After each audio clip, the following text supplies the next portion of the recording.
Hello and welcome to the Surplus Geek Podcast. I'm Jake, and today I am joined by Graham in person. Howdy. So Graham is going to be the co-host for now on episodes where I'm not interviewing people. So thanks for coming on, Graham. Well, thank you for having me. I look forward to being here. We totally have not been talking for like 2 hours now We've been very much so procrastinating as hardcore as humanly possible. because we have no idea what we're going to talk about. But that's the fun part about this. So this is going to be a little bit different of a podcast. We are just going to kind of spitball and talk about things. This is just going to be Season 4. I realize that the podcast seasons are kind of a joke because last year was 4 episodes. I'm hoping to have more than 4 episodes this year. At least 4.5. Yes. Well, So- hopefully we can get at least like 6-7 episodes just between the two of us, and then I can have some people on. And I do already have some guests lined up.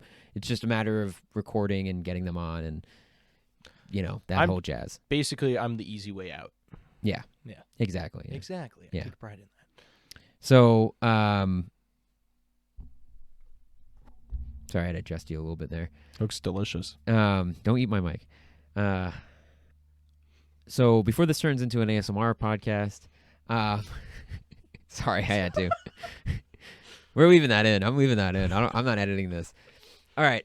So Surplus, we don't really have an idea for this podcast because this is kind of. I'm thinking in the future that these are going to be live streamed because it's a lot easier just to have a nice flow. And we used to do live streams. Those I know. were pretty fun. I want to go back to it, but it's time. Yeah, no, I get that. Time commitment. We both have lives, surprisingly. Tragically, I know. We're not Yeah. just basement crawlers. Yeah, I wish. But I guess I don't even know. Is there anything recently that you've gotten that you'd love to talk about? I mean, clearly you're wearing something. at the current time. Lord. Where does one even start with that? Let's start off with what you're wearing. What are you wearing? Well, today I'm wearing an M90. This one's from the Service Corps, as you would say it in English. It's a Captain's M90, in fact. It's a 1989 production, so first year production. I just wanted to wear an M90 because I thought it looked funky, and we obviously have a lot of M81 around, so I needed to give some proper cool camouflage in here. I know I should have worn M81. I know, that would have I'm been so wearing fitting. my Steve MRE sweatshirt instead. Oh, such a beautiful sight to behold. Yeah. But yeah, I just thought I would wear M90. I mean, my most recent post as of currently filming this was an M90 post, which was a properly looking forward to that. A lot of people were actually. Yeah, that was a good post. So I thought it'd be fitting to just wear something more on the occasion, I guess. Yeah, that makes sense. As far as I go, what have I gotten recently? I'm so blanking on everything right now. I mean, you got the AT4, but Yeah, I already get a 6 seconds or less. yeah, on but you got that. the night vision goggles. Yeah, I have a non-working pair of PVS 5s. Yes, I'll show that for everyone. Everyone that's not listening, that's the PVS 5s. They're not working, unfortunately, and they're the later type with the AA battery compartment. But Still cooler than half the things most people own. So yeah, they're pretty cool. I really wish they were working, but I do plan on eventually getting a pair that works once I have money. The thing I don't have. I think we're both in the same boat. I mean, I'm Yeah. constantly broke now. Yeah. Yeah, I mean, as of recently, I've been really slowing down the buying and whatnot. I mean, You had to do some adult purchases. Yeah, fortunately, tragically, I wish know I that could live in feeling. my hobby, but you got to buy cars, what loser things, Yeah, I know. Yeah, it and that actually is important because I know from my hoarding, because I do hoard a little bit. Like My recent private story thing I did, I showed a picture of my current state of my collection. Oh, yeah, and your it is uniforms. overflowing. It's what is it? I counted. I think I'm at 85 uniforms Yeah, right now. I've seen it So, in real life. It's pretty impressive. Yeah.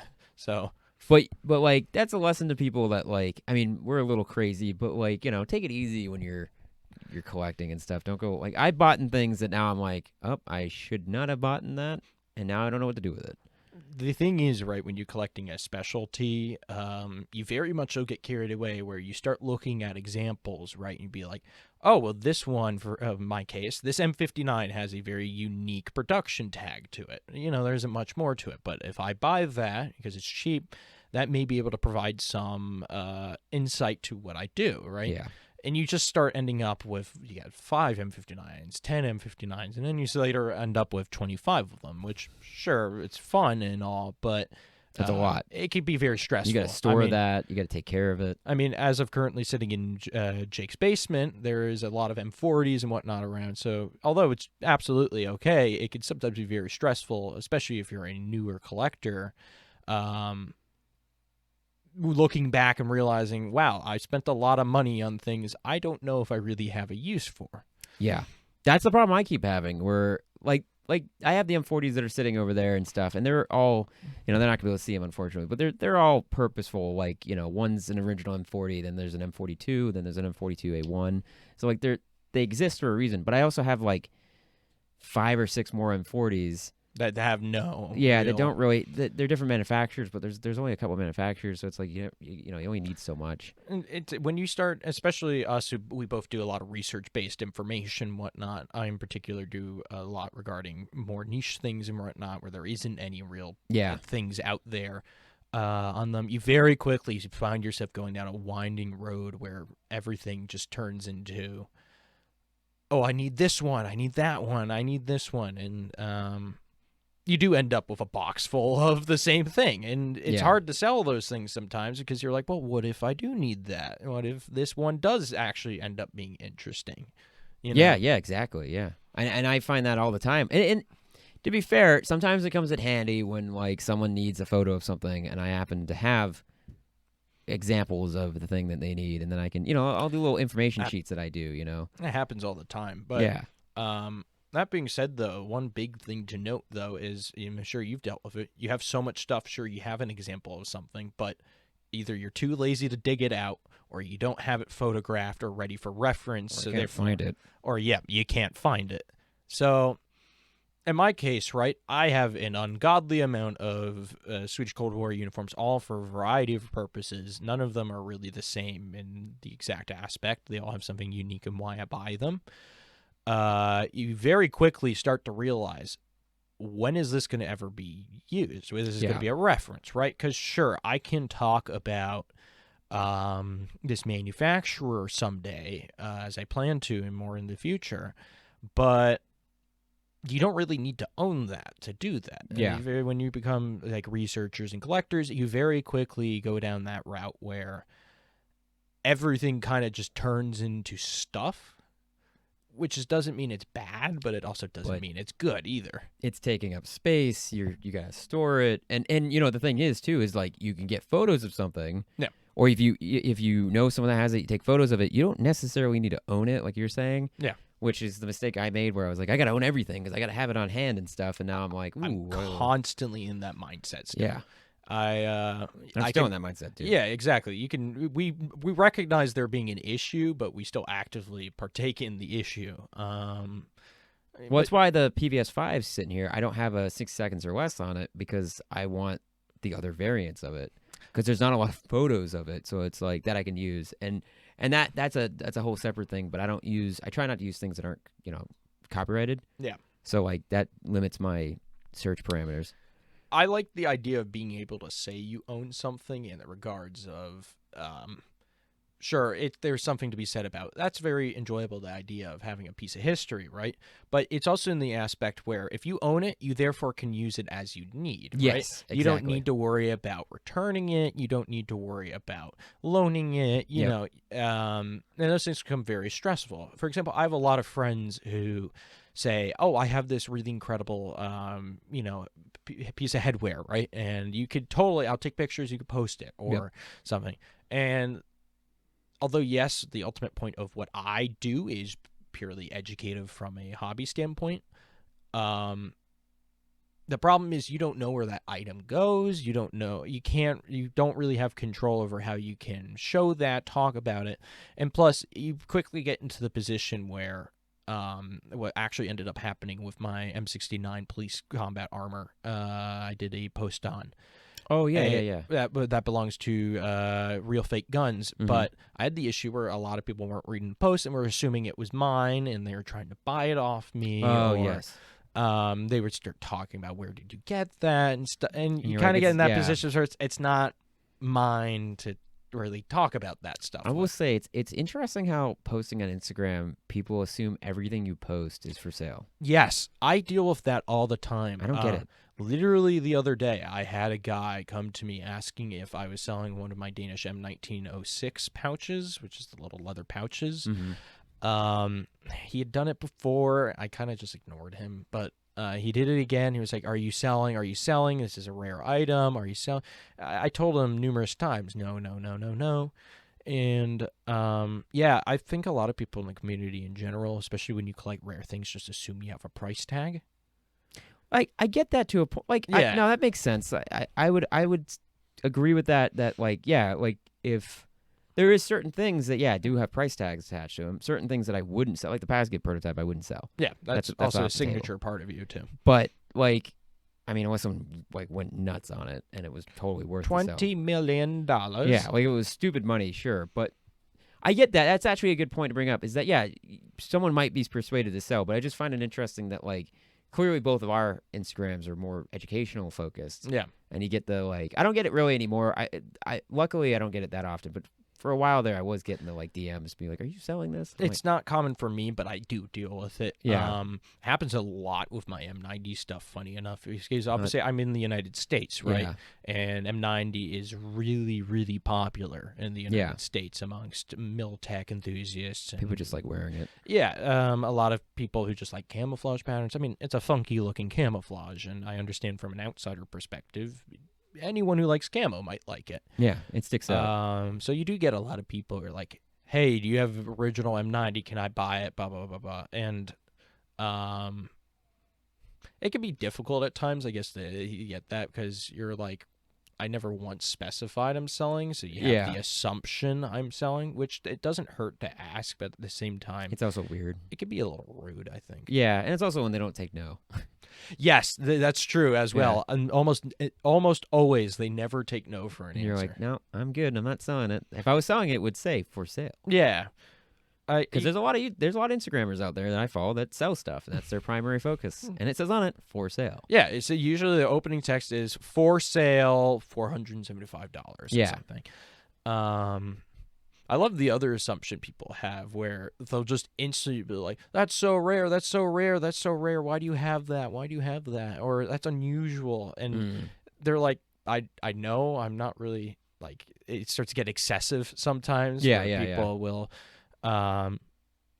really go after not you in particular, but just the fact you have something. Yeah, the idea of it existing. Yeah. I mean, with both of my FMB helmets that I have, my experimental pre-M21 helmets, I've had people be like, "Where did you find that?" And I've actually had people offer to buy one of them before. Like, that got a lot of attention in that regard. And I don't know. To me, yeah, it's rare. I know that. You don't need to tell me that. Like, hey, I don't know if you know. Yeah. It's rare. So here's an interesting fun fact for our viewers. This helmet here is free. You can go walk into Jake's house and buy one for free, 0 issues. So just letting you guys that's know. Not true. It is true. Oh God. No, it's a lot of people I think just have this mentality of everything has a price, which is true. But no, again, yeah, yeah, I think that's a good point, like you said before. But yeah, it is weird. It is a weird thing to experience people being like, "Oh, you gotta sell that," and it's like, no, not for you. No, like I got it for a reason. It exists, for a reason in my collection. I personally, and just I guess there's many ways to look at it, but I personally do not like it when people ask. If you have to ask for me to sell something, you're probably going to be last on the list. That's fair. I maybe it's just a petty thing of me, but I don't know. To me, I was like, unless you're a really good friend of mine, which I do have friends who say, "Hey, if you ever sell this, could you sell it to me?" I'll say sure. But like, if you're just some stranger, don't walk up to someone and say like, "If you ever consider selling this, can you sell it to me?" I don't know. That's just a little rude. I know, because it's also, you got to think, like, if it's something rare or cool or interesting, how many people have asked you that question? So it's like, now you're in this weird position where it's like, you have to go with, again, yeah, you're going to favor your friends first. That's just, that's just going to happen. That's how collecting works. Yeah. And like, it's both a good thing and a bad thing, because it's how, like, certain pieces never leave, like, certain groups. But at the same time, it makes sense because you're not like if your friend wants to buy it and some rando on the internet wants to buy it, and you're offering the same price, You you're know going to go that- with your friend. Especially if they live nearby, you can still see a thing.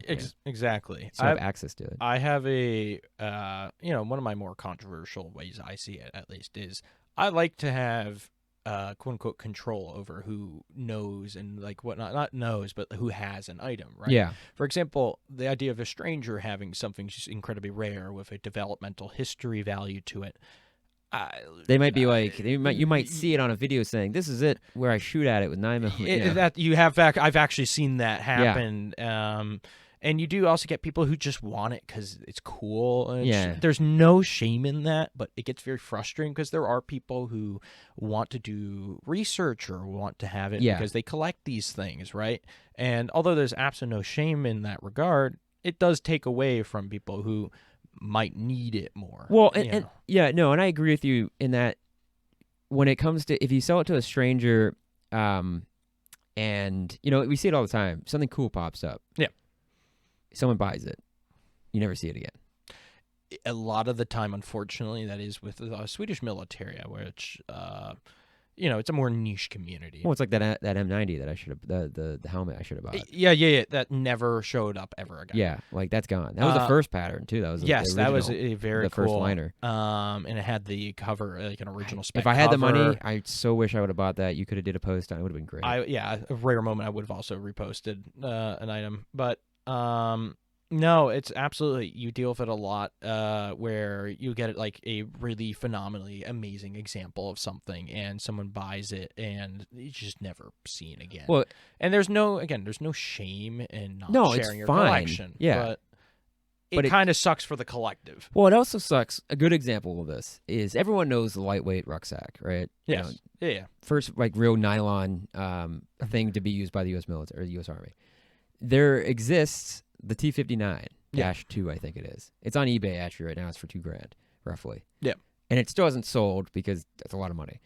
But that T-59 is canvas. But it's literally, it looks just like a lightweight rucksack because it's the predecessor to it. It was a prototype leading up to it. Yeah.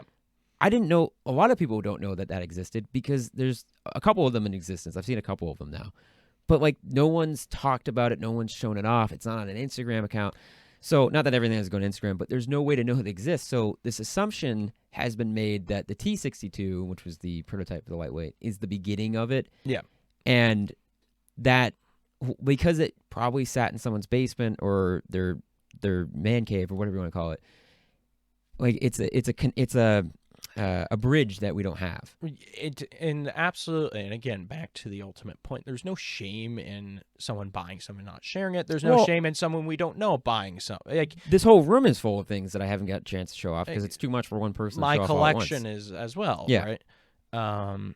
And it could easily be taken that, oh, well, how dare anyone else but us have something? Yeah, and that's not what I'm saying. And that's absolutely not what we're saying. Yeah. But what we are saying, though, is, for example, you get a lot of, again, with quotations, so it's not really factual quite yet, you get a lot of FM 1915 helmets, right? It's one of Sweden's earliest connection helmets that exists. Which there's hardly any information on, and there's almost no examples in the collection community as we're aware, and one of them was bought. No one knows where it went. And then another one was bought, showed up some guy in Ohio, I believe, which very interesting. But yeah, that's not being well looked into, or information isn't being provided about that. So you got a lot of these really important helmets to Swedish helmet development which just disappear. Yeah. And a lot of time they're going to helmet collectors, not Swedish helmet collectors. The Ohio guy actually is a Swedish helmet collector. Oh, that's cool. But and a lot of time they're going to people who know nothing other than what they've read online about these, which that's a separate issue on my own, I would be honest. But, yeah, well, you're working to fix that. But yeah, you get a lot of people who just kind of want it because it's weird or experimental. Yeah, yeah. And it's also one of those things where it's like you have, all these...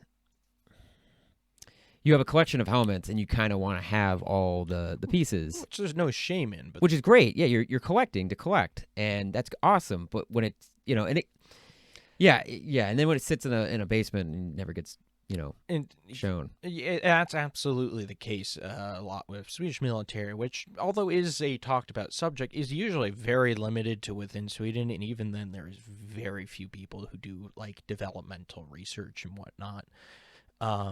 So a lot of these collectors who have these experimentals either don't know they're experimental or know they're experimental but don't do the work to put it out there, or better yet, will rely on sources that might be dodgy or might just not be up to date. Yeah.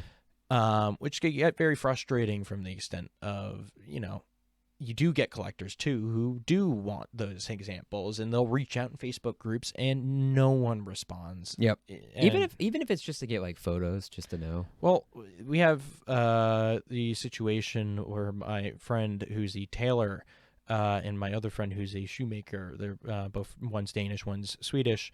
They are currently trying to reproduce the M44 Danish Brigade uniform, the Swedish produced battle dress that was built for the Danish Brigade, which is a complicated piece of history in itself. But there's one guy who has a bunch of them. He collects these stuff. He's on the older side, maybe 60s or something, I recall. And he doesn't share these things, and these are unfathomably rare uniforms. Yeah. And basically, they asked for photos because my tailor friend really wants to make one. Yeah, he wants to recreate it. Yeah. And the photos he got were just so abysmal. This is the guy. This is the guy in your server, right? Yes. Yeah. He helped make me. He made a wonderful M23 reproduction. Shout out to Johan. Check out Johan, by the way. But yes, it's really sucks because a lot of the time the people who have these things are not people who really know how to teach or get the resources. Yeah, do the most with them. Yeah, which again, we keep saying there's no shame in, but yeah, I'm not. And to reiterate, I can't even speak right iterate, now. Earlier when I was talking about that T59, that's not me going after that eBay seller. That's an example. We're a little spite, but yes. Well, I mean, I want it. Yeah. He actually said you can use the photos of it on the eBay listing, which is great. Which is great. Yeah, and he took a lot of good photos of it. So like, kudos to him. Yeah, but he just has something, and it's not even part of his collection. I'm pretty sure he's selling it for someone else. So it's like it's good that he's getting it out there. It's just too much for me to spend right now. I love people who do that though. It's like, I don't own this rare thing, but he knows a lot about it. He knows a lot. Yeah. He's got the knowledge. So, but yeah, that's a huge thing. And again, I don't want to come off as like we know best because we're just two dudes that we're casual collectors. Yeah, so we just have way too much free time. Casual. I don't know. Casual. I don't know if I'd say casual, but the irony is that like you, on the surface, are probably the biggest Swedish military collector in the United States. But we don't know that for a fact because there could be some dude out there. There's one guy in Texas with an ungodly amount of it's like parade gear and whatnot.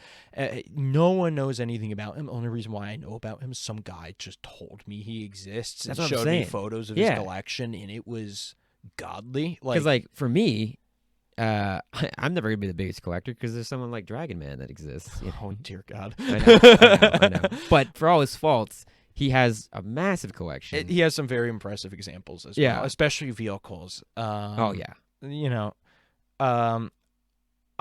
talked with a lot with my friends, especially my Swedish friends, majority of my friend group, in fact, but a lot of them mutually agree I'm probably the biggest surface level Swedish collector out there. Definitely not there is absolutely much bigger in existence, but few of them tend to go out of their way to make things or teach things or share photos, or when they do share photos, it's often in Facebook groups, or they own a museum, which I'm the step down from that.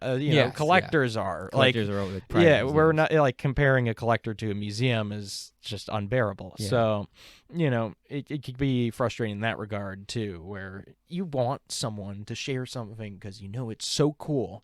Yes. And they just don't do it. One of my very close friends in the community, in fact, he has one of the most impressive collections I've seen of Swedish militaria in terms of what quality and the quantity he has. Just does not share anything, and it's really, it's his choice at the end of the day, but it gets really sucky because it's like, dude, that thing is awesome. Put that reference out there, let people know about that. You know. Yeah, no, and I, it's one of those things that like that's one of the reasons why I started to do Surplus Geek was I was always going to collect this stuff. Yeah.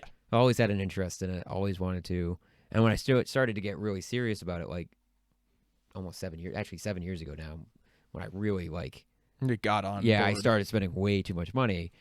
I realized that like there is like it's not like I'm doing anything new.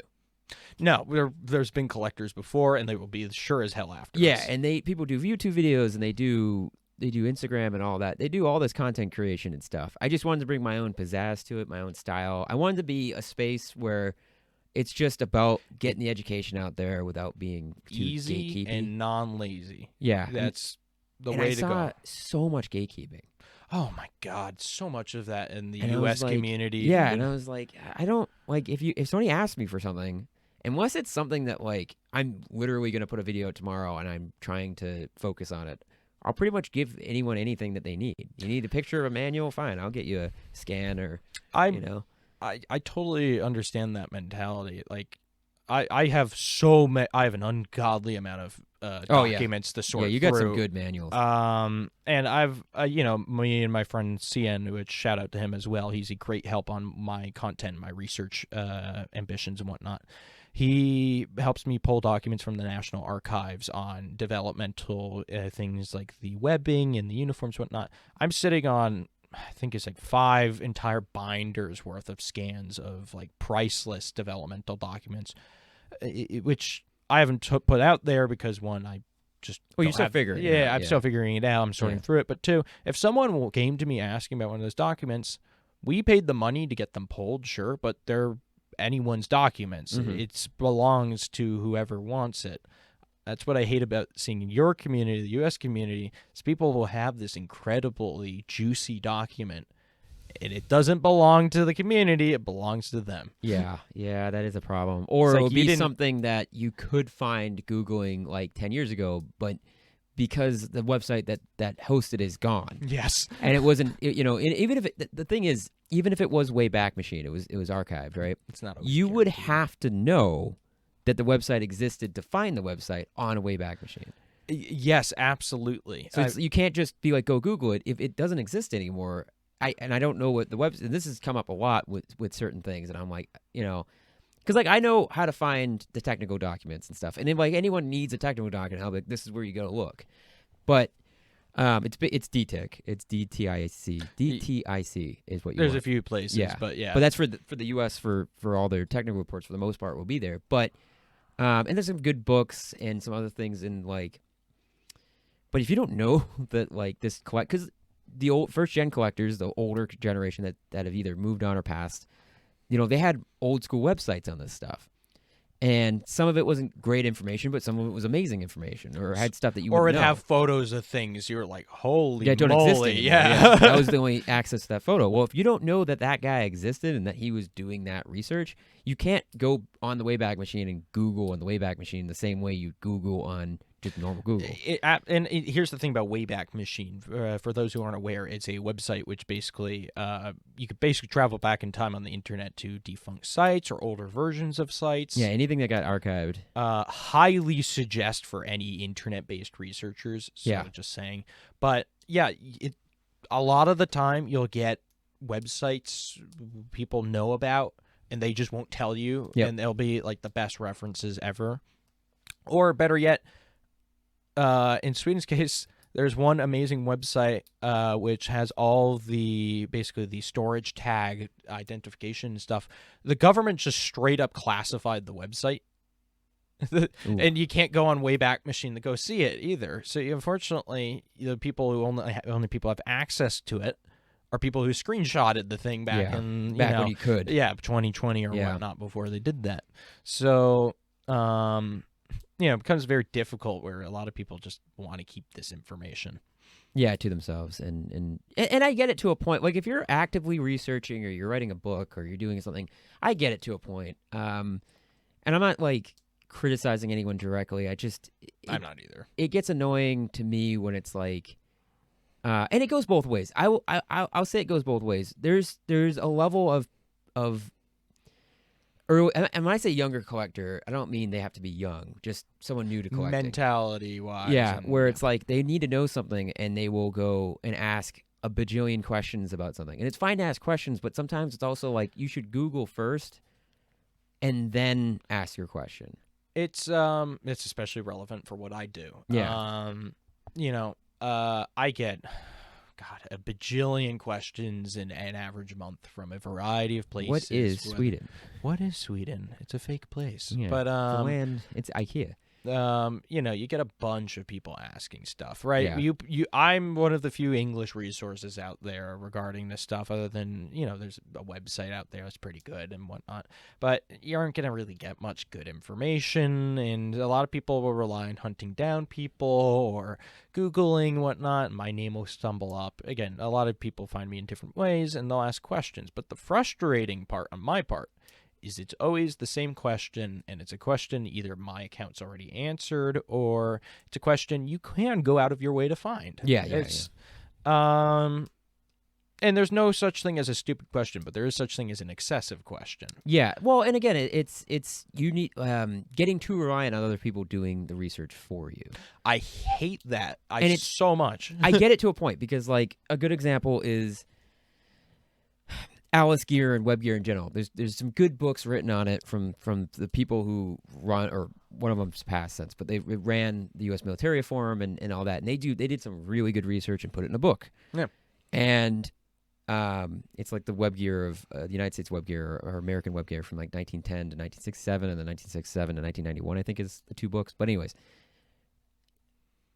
that is technically not a primary source, secondary source still, but that's a good source. That's a good starting position. That's a good place to go.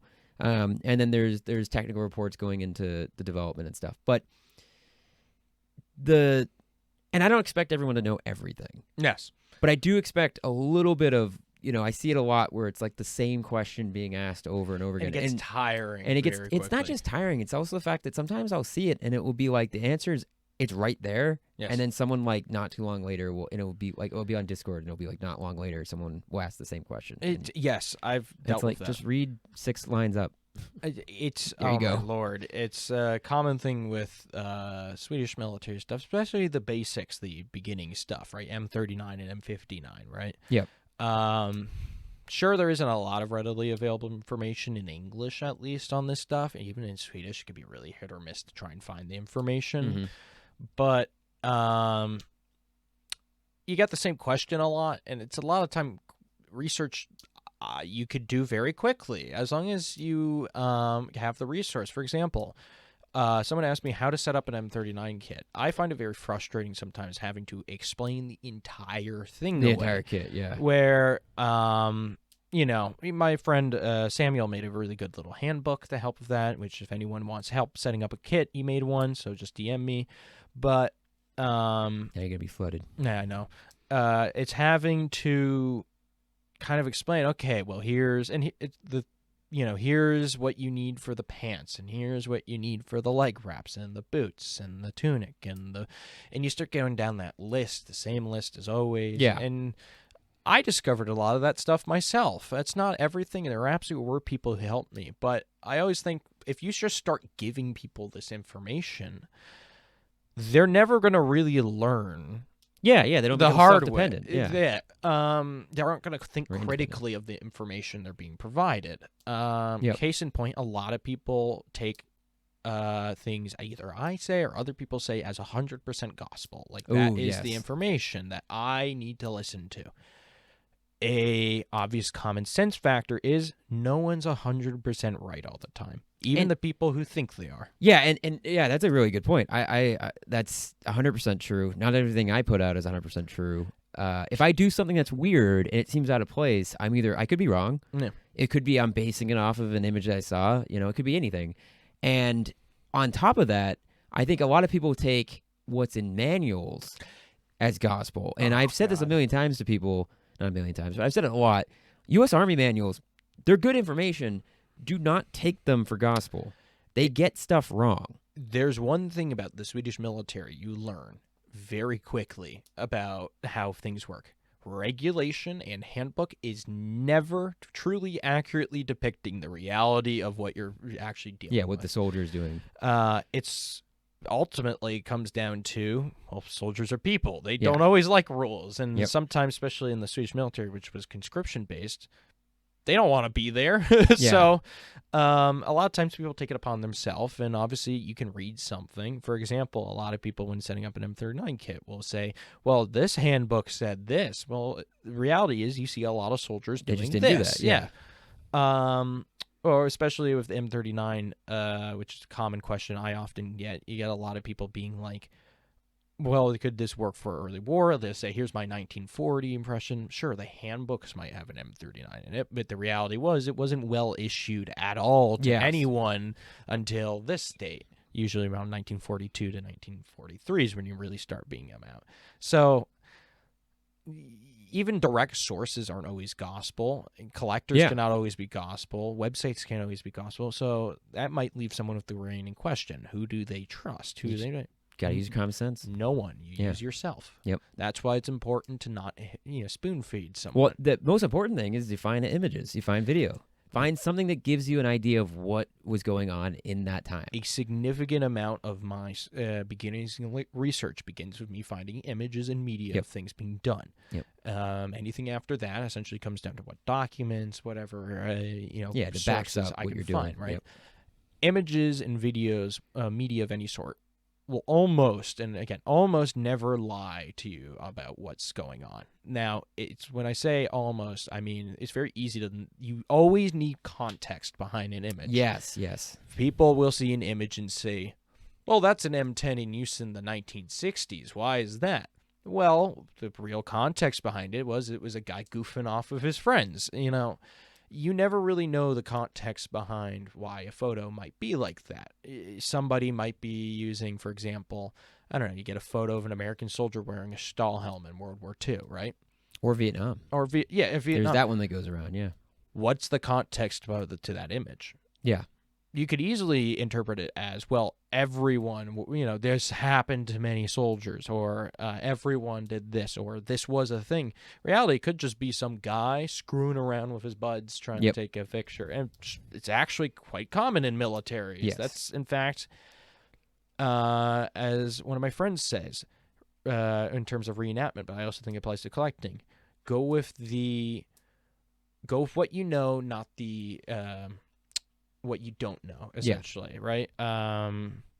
Go with the example, not the exclusive. The exclusive. Yeah. Well, yeah, and I would say when it comes to regulations and stuff, like there's certain things that you should follow more closely. So like in the U.S. Army, I don't know when AR 670-1 was established, but yeah, well, because AR 670-1 is our it's your uniform and grooming standards. Yeah. So it covers your haircuts, covers how you wear your uniforms Don't and all put that. your hands in your pockets. Exactly. And like realistically speaking, that manual or that regulations, you do actually want to adhere to it pretty closely because we did adhere to it pretty closely. Like your haircut has to be a certain thing, a certain way.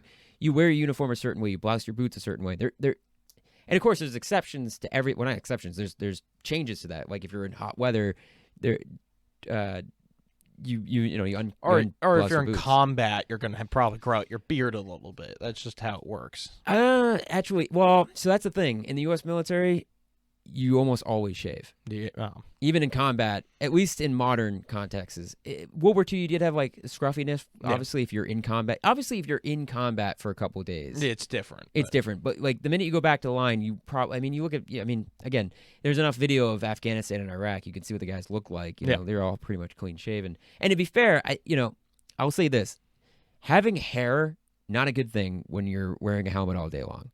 It's especially not good too for just hygiene too. Yeah, you don't want to have hair. Yeah, yeah. You look like why does the U.S. Army buzz everyone's hair? Yeah, that's why the high and tight. You have a little bit of hair on top, but you buzz the side. It's more comfortable. It's there for a reason. You don't have to worry about it getting your hair getting gross and greasy and stuff like that. So it makes sense. Absolutely, and it works in almost any country. Has Yeah. the same thing, right? There's a reason why Where everyone they does claim it. Yeah. And sure, there are periods in time. Even the Swedish Army just straight up did not enforce much Yeah. here, but Oh, for the even most the US part, Army. most places don't. But it's not, but that's a good example of like something you follow. But I will say that when it comes to the employment of a weapon system or the Way you're wearing a backpack. or Alice gear, for instance, there is an official way to wear Alice gear, or at least official in the sense that that's how the multiple what we call Bibles, but like the manuals for Alice say to wear. You can find guys wearing it that way. You can find guys wearing it completely different way. The way I wear my M81 setup is I have the spade on the side. I've gotten flack for that before, and to be honest, that's happened.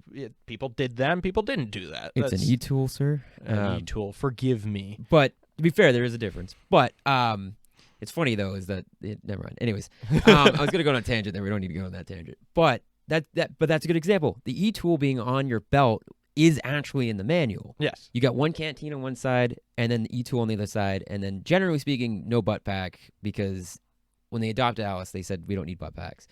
But obviously, guys would buy old M1961 butt packs and slap them on, and eventually they had a limited procurement of a butt pack. But that I mean, to be fair, that's the whole point of Alice gear, is that you can modularize it, you can change it, you can make it work for your needs. So what they're showing in the handbook isn't always has to be that's the case. like a ideal or like a basic setup. And it's the same thing when I was in. We had Molly 2. Yeah.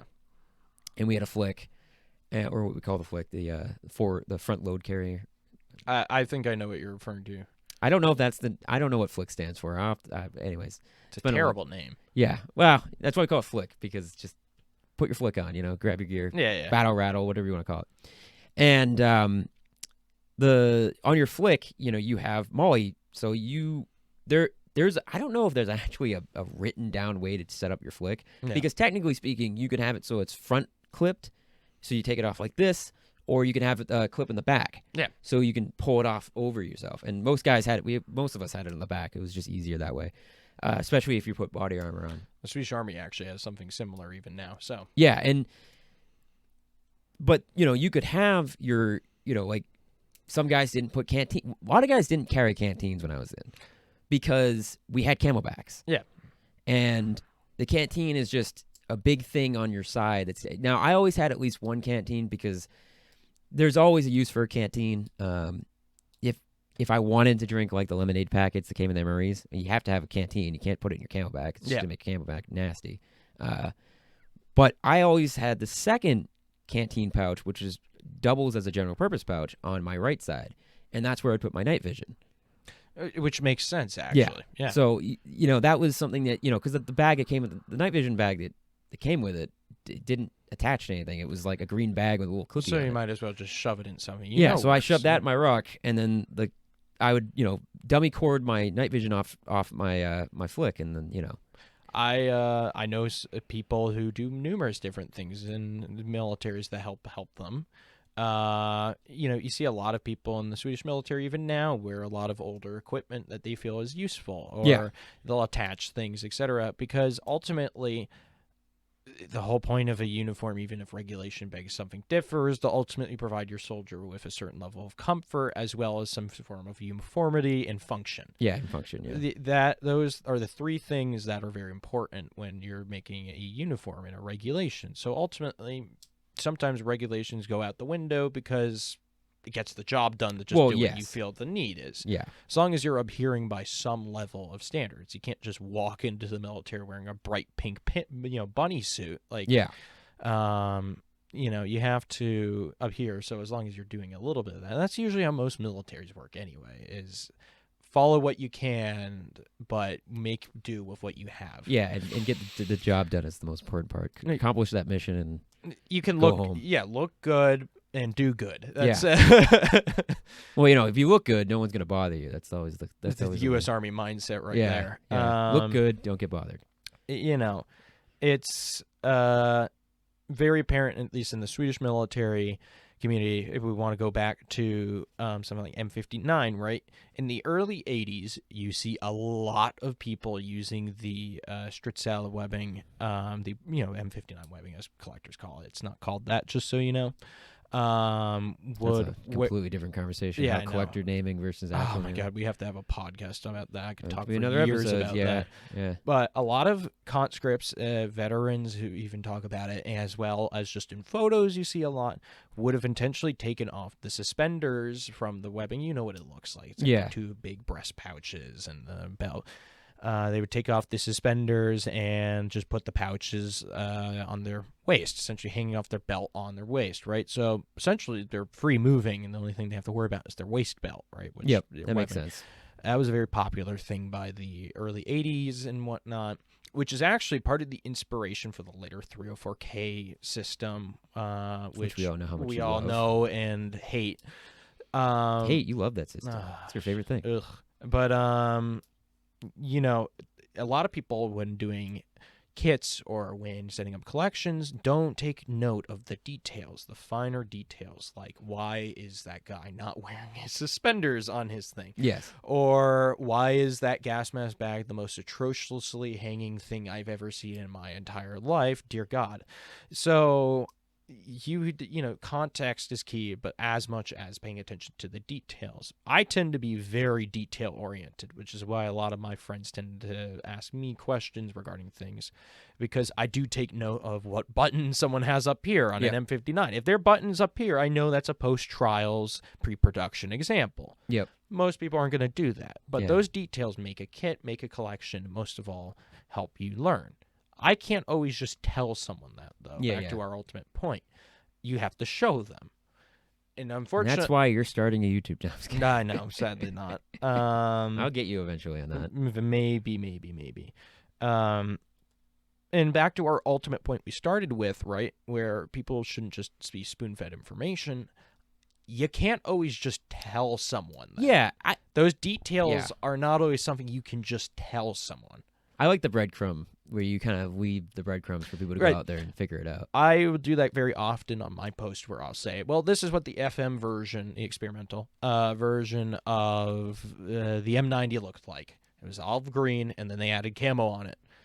Hopefully that means someone will go look into that. Yeah. I could easily exclude that. It doesn't actually really provide. That happens all the time to me. Someone will post something on Instagram, and it would just be a photo of something. I'll be like, "Oh, that's interesting. I'm gonna go Google that now." I love the people on Instagram on the collection side who just post pictures with nothing. No at context. No, usually the description. Not even a name. Yeah, no. I follow a few guys who have this absolutely incredible Italian collection and World War I Oh, stuff. really? Absolutely incredible. He does not put anything in the comments. So you'll see this absolutely ludicrously amazing thing, and it usually just say Italian kepi. And you're like, oh. Could you tell me a little bit more? And that's what I mean. Spoonfulling is okay as long as it's in gracious amounts. So I would say it's great to spoonful if you're spoonfulling on your own. Yes. If you're making the decision to spoonfill. Eat with a spoon. Eat with a spoon. Yeah, there you go. I don't know why I'm having such a problem with that. But yeah, if you're doing it, it's fine. It's great when, like, that's the whole point of Surplus Geek is to get information out there, even though I'm terrible at getting things out in a reasonable time frame. But that's the best part about Surplus Geek, or the reason why I do it is that I want to give people all the information as much as I can, but I don't like if I make it's easy something, to go overboard. Well, if I make something and it's out there, and I see people still asking the same question when they have access to the thing and they know they have access to it, and they just don't want to take the time to go look at it. It's like it's right there. Just go look at it. Oh, I deal with that so often. Just go. M21 helmets in particular, which is kind of a big thing I specialize in. Oh my God, so many people ask the same questions over and over and over again. I literally have a post here. I'm glad to answer you, but please look through my account before you start doing, if you feel I'm an honorable resource you want to talk to, which if you're asking me a question, you probably already think that, right? Wouldn't it make more sense to see if I've already covered something? Yes, exactly. Yeah. I wish Instagram was a little bit better for like directory, because it is hard to like. I wish they had a search bar, if I'm honest. To search on their through, profiles.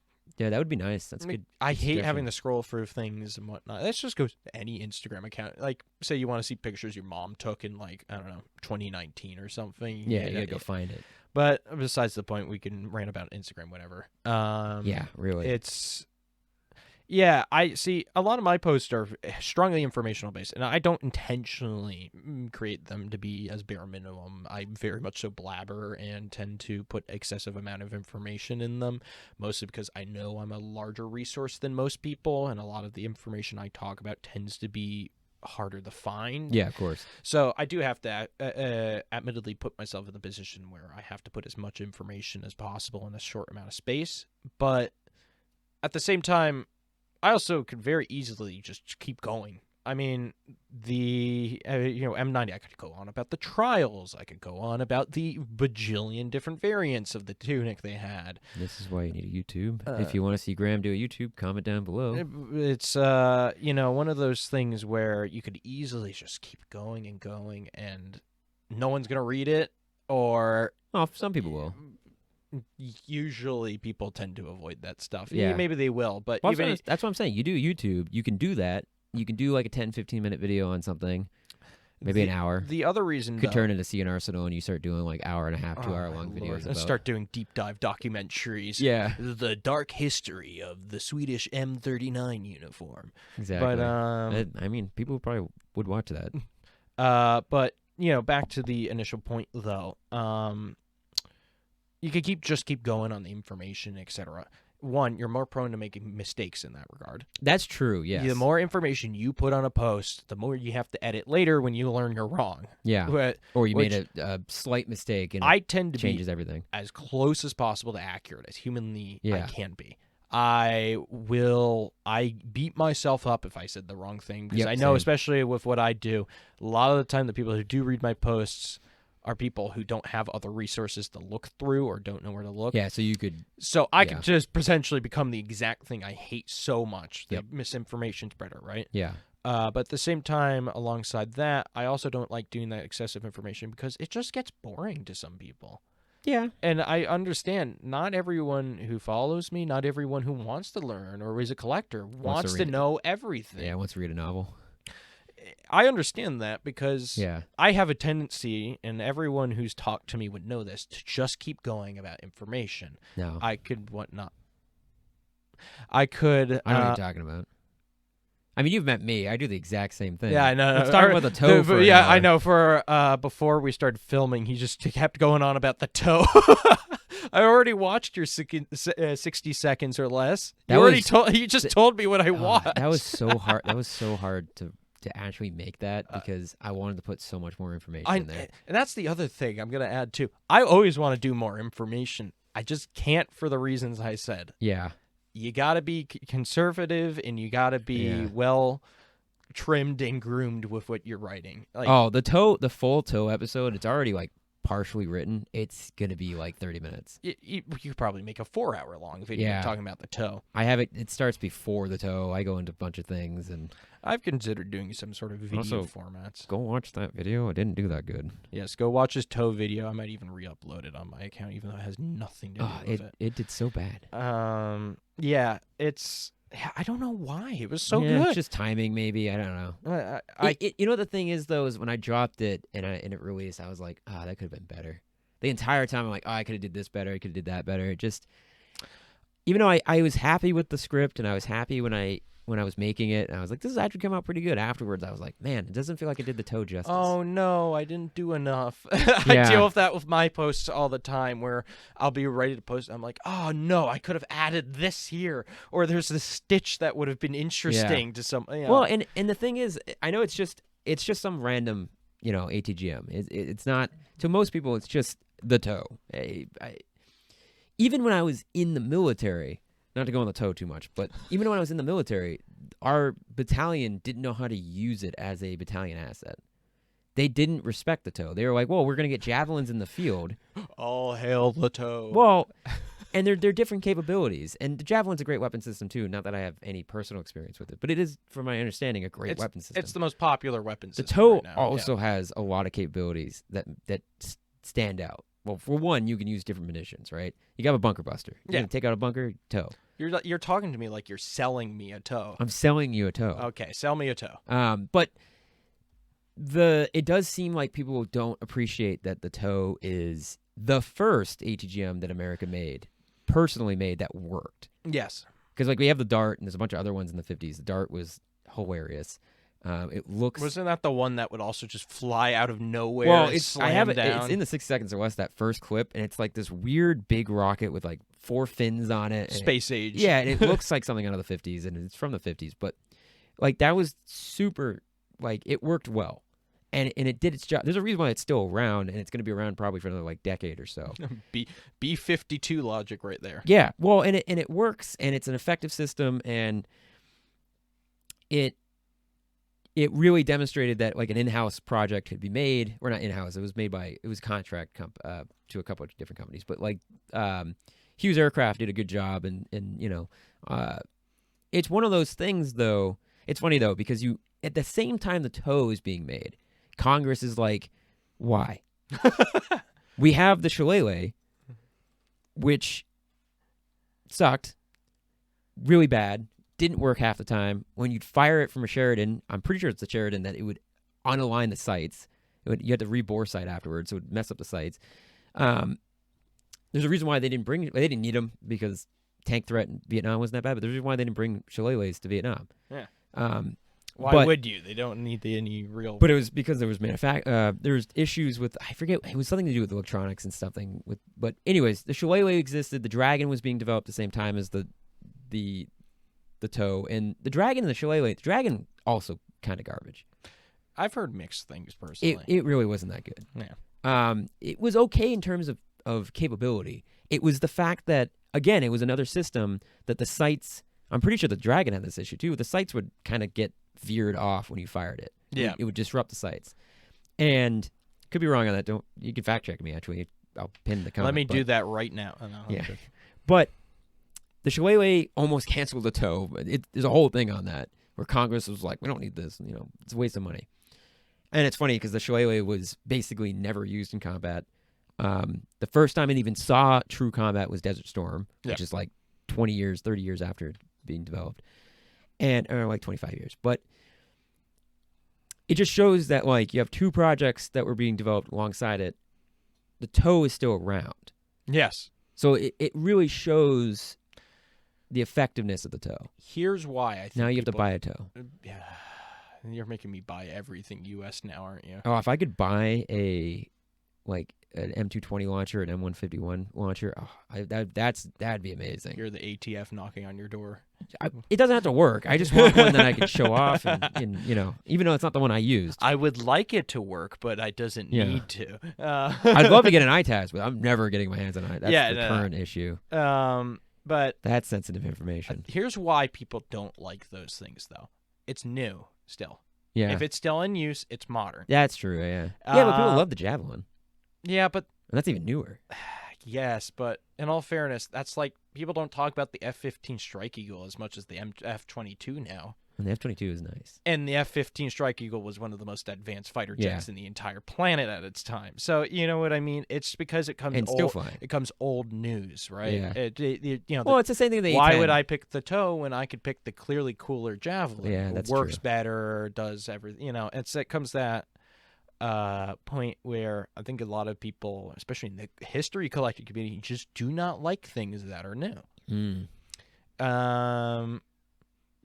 Cold War is becoming more favored by everyone now, just in general. There's more as we get further from it. Yeah, exactly. Because now they're hearing, somebody heard what their dad did in the Berlin or in Sweden or something, and think that's cool and want to collect it. And so you will see probably the toe jump off funny? eventually. That's exactly why I collect. Growing up, listening to my dad talk about stories about Reforger and stuff in the 80s and doing the things that he did. A good majority of my friend group does that too, because their dads were in the military. So that's why I served. One of the reasons. And it becomes that cycle, right, where the only reason why people really tend to care is because personal experience. No shame in that. That's literally Stop shaming me. How dare you? There's no shame in that, because that is probably one of the most honorable reasons to do these things, actually, because you're carrying on a legacy your father partook in, or your mother in the U.S. military's case. It's there's definitely a reason there, but I think in general a lot of people don't like that newer stuff when they don't have that connection because they aren't connected to it, or they see it still being used and they think, well, that's not some funky old technology, some janky old thing. It's funny because the original toe is kind of some funky old technology. Yeah, it's janky. Like, literally has wires that are spooling out the back as it flies through here. So like, here's the thing though, right? We can easily flip that point though. Let's talk about the M48 in 60 seconds or less. But the Carl Gustav M48, as a lot of people call Carl it, right? Gustav, yeah. That is incredibly fanboyed over now. I'm not gonna lie though, it's for good reason. Yes, absolutely. It was used. Everyone's used it at some point. It's highly great. Why people still love it? Because it's a post-World War II technology still in use. Yeah, the toe is much newer than the Carl Gustav, and 20 years. 20 years. Yeah, but 20 years makes a big difference. Yeah. I mean, 60s tech versus 40s tech. Yeah, exactly. It's just marginally, humongously Carl bigger. Gustav though, I never got to fire Carl Gustav, but that is definitely one of those like. I understand it's heavy. Well, the newer ones are lighter, but the multi reloadability of it just makes it so much more effective. Here's why I think people would say prefer older technology like that, and the collector's thing over it's gonna work. Things like the toe, right? It has a reputation for working for the last 50 plus years. The toe has had a reputation for maybe 30 years ish, maybe a little more. 1970, so 72 is the first combat. But when did it really start to kick up as a pop culture / discussion piece, right? Oh, well, I don't know about probably in the 90s, right, when a lot of this technology was definitely funky and cool, Desert Storm, right? Desert Storm, right? So because Bradley's took out more tanks than Abrams, so and they're using toes. You're just trying to sell me a toe, aren't you? I can't not talk about the toe. I spent 5 years of my 6 years in the military. Well, it's like, just talking it's like Navy about guys. They fall in love with their ship, right? Yeah. So all they'll talk about is how much they love the ship they served on and whatnot. That's fair. So it's like you have the toe. It was your baby. Yeah. But it's a pretty cool baby.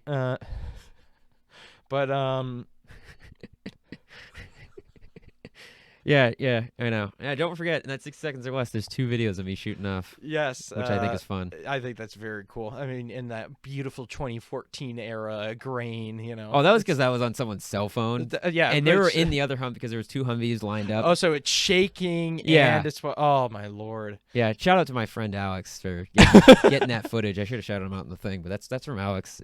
He was on the other Humvee. He fired his toe. And I don't know if I got video of his or not because I can't remember if Wow, you jerk. You didn't even record I your didn't friend? even think about it, honestly. I was so excited to fight. That was my first one. And then I fired mine off. And then the first video, though, is so nice because it's a combat photographer. It's a photographer from the National Guard there who was there with us while we were training the New Jersey National Guard. And I got first billing on that toe shoot. Nice. So we get there, and they're like, all right, here's the shooting order. They're like, you're first. I almost said my last name, but there's something about servicemen and their weapons in general, though. It's such a weirdly wholesome. Connection. I miss my 240. That 240 was great. I melted. Did I tell you the story about me melting the blank firing adapter? To the barrel? I think you have. Oh my Lord! There was no consequences because they forgot that I did it. I think someone else got blamed for it. So sorry to that person who got blamed. They got it out of the barrel eventually. It wasn't my fault that we had to spendex like 5,000 rounds of blanks, and they were like, "You have 40 minutes, or not even. It was like 25 minutes to do it. Get it done." And I was like, "Okay." And then I forget who told me, but someone was like, "Yeah, just ham the trigger." We didn't have another BFA, so we only had the spare barrel I couldn't use. Yeah, because I would have to take it off. It would have been too hot at that point, anyways. So I just, the BFA was kind of falling apart in the middle because it melted. Who needs that anyway? I mean, it's a cheap part. All of I have a lot of friends in the Swedish military because they're now conscription based again, or they've enlisted. All of them love their weapons. All they talk about is, this AK-4 is the greatest weapon ever devised by mankind. G3 for you. Yeah, G3 for normal people, I guess. Because AK-4 sounds confusing. Because when you think AK, you're just thinking, are you forgetting a 7 at the end? Or, yeah.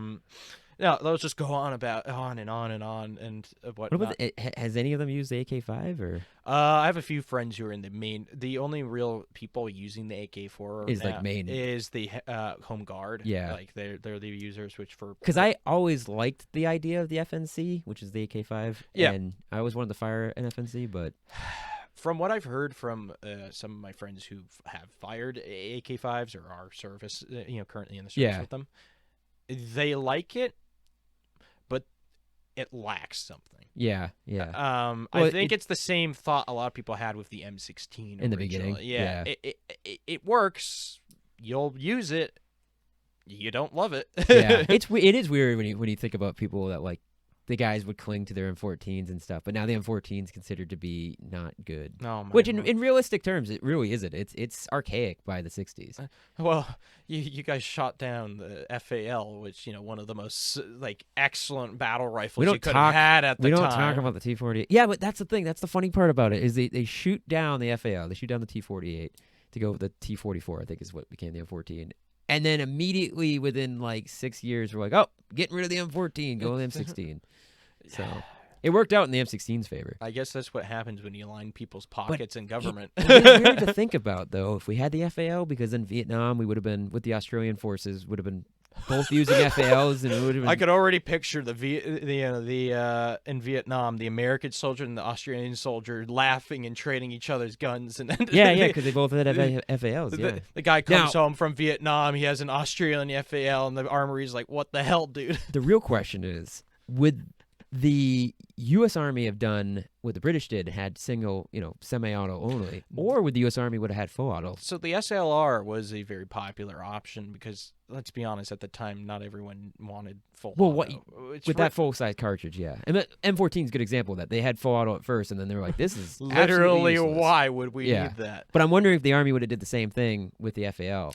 The Swedish military, onto what I do, actually did look into the SLR and the FAL, and they found the SLR a favorable option in terms of marksmanship. And then they went with the G3. Yeah, and then they were like, This thing's does the AK-4 have full auto, or is it only semi? AK-4 is full auto. Yes. Okay.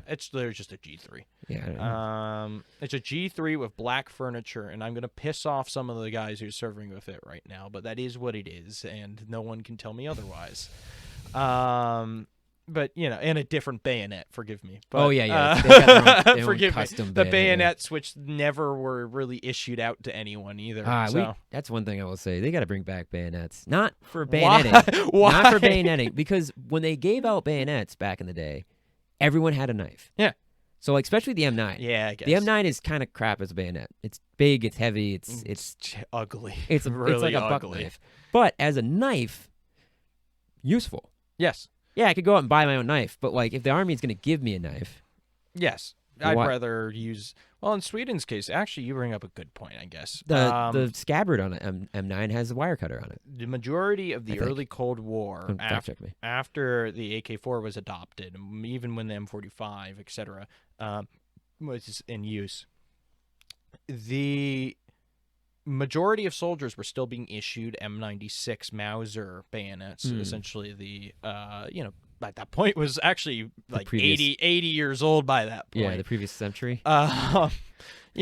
Proper old bayonet, but they were being issued them as field knives. Yep. They couldn't mount on the M45. They couldn't mount on the AK-4 either. But they have use. But they have use. You know why? Because the M96 bayonet is one of the most brilliantly, nicely weighted bayonets ever. I will fight to death on that. I think you've handled one. Yeah, full metal handle. Yep. It is so nicely weighted. Yeah. You feel like you could chuck that at someone. It would probably, do some damage. And knives are coming in non-combat. Knives come in. And now, in fairness, the E-tool is a pretty effective, everything tool. You could do a lot. The tool, if you're digging a hole. Everyone learned from Germany after World War I. Yeah, if you need to dig a hole or you need to chop some wood, you're making an someone's skull is position. A little bit too thick, that too. Yeah. You have options with an E-tool, but having a bayonet gives you that extra option of being able to cut rope or it sounds stupid, but it's one of those things where it's sense. I could have found so many uses for it. Well, most guys carried knives on them. But... Exactly. I was about to say, in Sweden's case, after they got rid of the M96 bayonets by the mid to later 70s, most people just went out of their way to buy Mora knives, which, I'm sure most people know what a Mora knife is. It's one of the more iconic brands. So they would just buy their own knife, which now they just do that even now. Like, Yeah. that's a pretty normal thing. I mean, you see that in most militaries. I guess you're right. There is a use for bayonet, even if it's not a bayonet. Yeah. It's a field knife. Well, it's also like we don't get mess kits anymore. And I understand the MREs exist, but mess kits have purposes. I mean, we have the cup. You do get your cup, but like, again, as I was saying earlier, I never had my cup on me. I just had a canteen on one side and then night vision on the other side. It drives me nuts militaries don't issue mess kits. I understand, like you said, MREs, right? But I just like to imagine a war situation comes down. You're not always going to... MRE isn't always going to be the most morale-filling You might not be able to get them. Yes. You might have to improvise and eat something else. Exactly, right? Where mess kits, you can cook in them. That's kind of their point. You can eat out of them, and you can store them easily, I'd say, as long as you have the space. And mess cups, you can shave out of them. You can do a bunch of stuff. A lot of militaries still use them. It's not like like I said, we got issued mess cups. I still had a cup.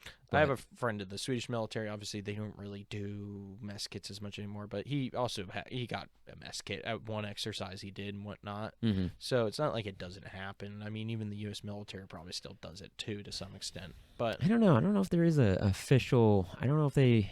Again, the cup is a standard that comes. You get 2 canteens, 1 cup. That's a standard thing. I never used it, but I don't know if we do, because even like the classic Steve Emery tray that he always has his stuff on. Yeah. Don't even think they have those anymore. That doesn't surprise me. That's kind of useless. No, those things are great though. So what they would do is you'd have a field kitchen, right? Yeah. And each guy would have his. I don't know if they would actually have it or if it'd come with a field kitchen, but you'd have your tray, you'd eat off of it, and then you'd go over and you dip it in a solution to wipe it, clean it off, and then you'd rinse it. I assume something cancer-causing by today's standards, but yes. Or very organic. One of the two. Yeah, but your options are very limited on that. I think, though, in the extent, actually, the water. Maybe I'm just used to European stuff and whatnot. Yeah. Where a lot of time when you're in the field, you got a field kitchen. You just use your mess kit. Yeah. Sure, you have plates and platters, but you don't really care. Well, I think that was the idea. Was that like you could? It was supposed to, because like food is very important to the infantry or to a soldier in general, but especially infantry. An army marches on their stomach. Yes, and food boredom is a real thing, and having the ability, like, it's funny that like when we got field kitchen food, depending on the meal, I preferred MREs because eggs in the morning that are boiled in water, that's fine. I'll eat some institutionalized eggs made for prison use. That's what they said on the box. So that's cool. I'll eat that. That's fine. The bacon is just like nuked bacon, but like, sorry, microwave. I was told that that's an old term to say nuking when you're referring to microwave. I'm apparently an old man. I'm going to thermonuclear war my pancakes. Okay, calm down, Matthew Broderick. But yeah, like that was fine. But some of the meals we got, I remember it was around Thanksgiving, so we got like a turkey dinner, and it was like slop. It looked like cat food. You get tasted like cat food. On one hand, you get the factory chemical made, but probably properly assembled, tested MRE. Assembled. Right? My food's been assembled. Well, it basically has. It's on a factory line. And on the other hand, you get some underpaid guy who just does not probably want to be there at 5 in the morning. Shout out to the cooks. Yeah, seriously, cooks are except for the cook coolest. who didn't know how to boil water. Yeah, is that a thing? That happened. Oh dear God! I'm not gonna say names. I wonder where that person is. That was someone. That's someone who joined the military, became a cook, couldn't boil water. Find your future in the army is very true. Oof, that was. We heard it because it was the lead. I don't know the terminology for army cooks, but it was like the lead chef was like freaking out on this person, and they're like, "How do you not know how to boil?" And we're all in line getting our food, and we're like, "Who let this guy be here?" Yeah, I was like, "Oh God, I don't know if I want to eat this." The colonel's son or something. I don't know. Yeah, but probably. In that regard, yeah, absolutely. The army marches on their stomach, right? And field chefs are very much so, oftentimes sick and tired of everything from my personal experience talking to a few. And two, they have to deal with that constantly, too. Oh, yeah. There's never a day off. Yeah, it's every day, yeah. I mean, I did KP, kitchen patrol, as they call it, and you clean up after it and stuff. And it's KP for when we did our annual trainings, which for the Guard is our 2 weeks. Sometimes it's longer than 2 weeks, just so anyone that's thinking about joining. It was an all-day affair. Yep. So you were there for breakfast, lunch, dinner. Not that lunch. I don't think we did lunch. I think it was just breakfast. Most of the time, lunch was an MRE. That was like pretty standard practice. But like you'd wake up really early. you would eat real quick, and then you were gonna clean dishes until you were done. And then there was no lunch. So like we'd eat lunch, we'd eat our MRE, and then we'd have from like whenever we got done doing dishes to dinner. But you can't leave the tent. You're just there.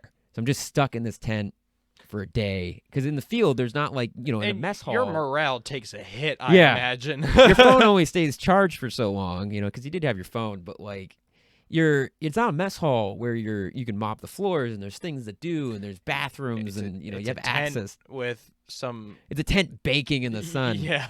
on the Cape, and you're just sitting there melting. Oh my lord! I had to do dish duty actually at a reenactment event out in Denmark. I attended for Swedish Cold War. Yeah, this is last year. Yeah, and we actually had to clean up, and I worked as a dishwasher for a little bit more than that, but still.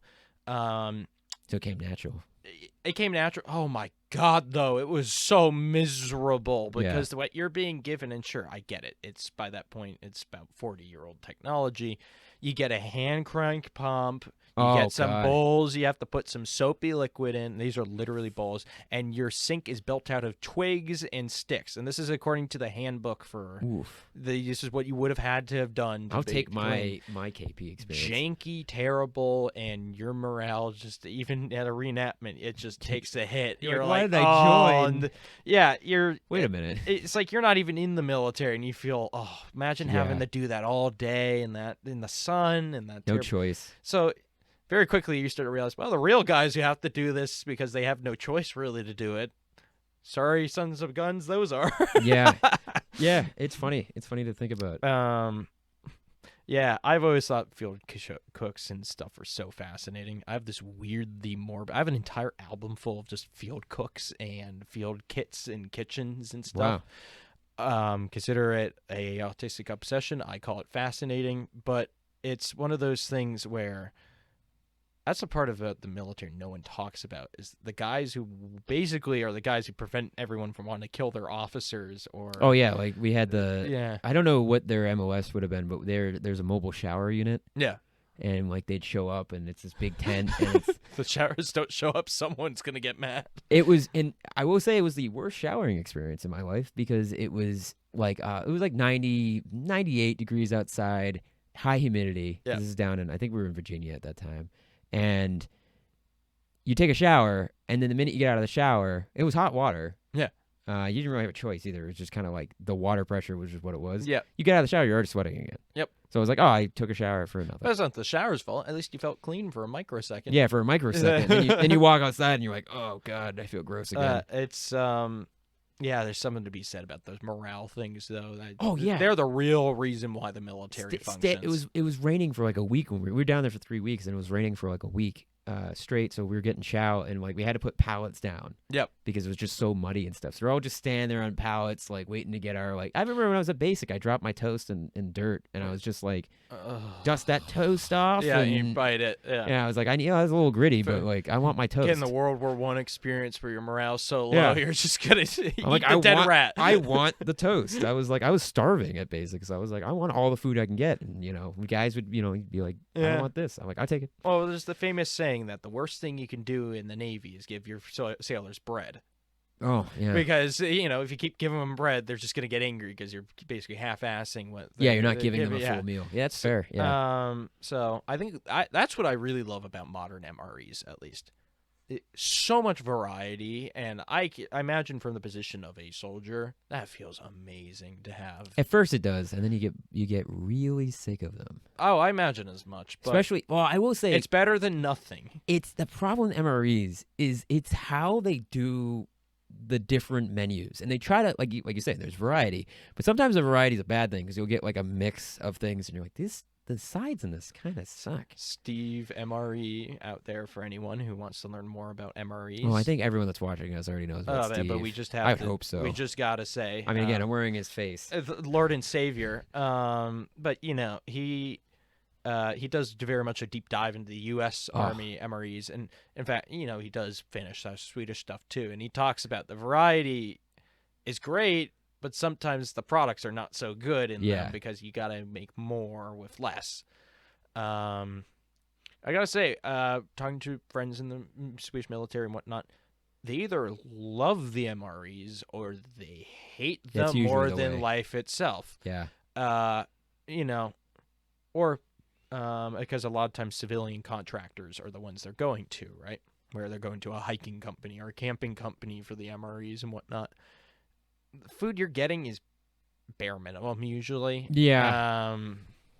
I mean, I've had some Swedish MREs and whatnot, and oh my lord, a big part about that is you'll have one thing which is absolutely amazing, and you get to like the fruit bar or something, and it just tastes terrible. And I imagine that would ruin your day if you're in the out in exercise, Especially if like you're starving and it sounds good. Yes. And then you take a bite out of it. Like good example in the U.S. MREs is the First Strike bar. Yep. Some guys love the First Strike bar.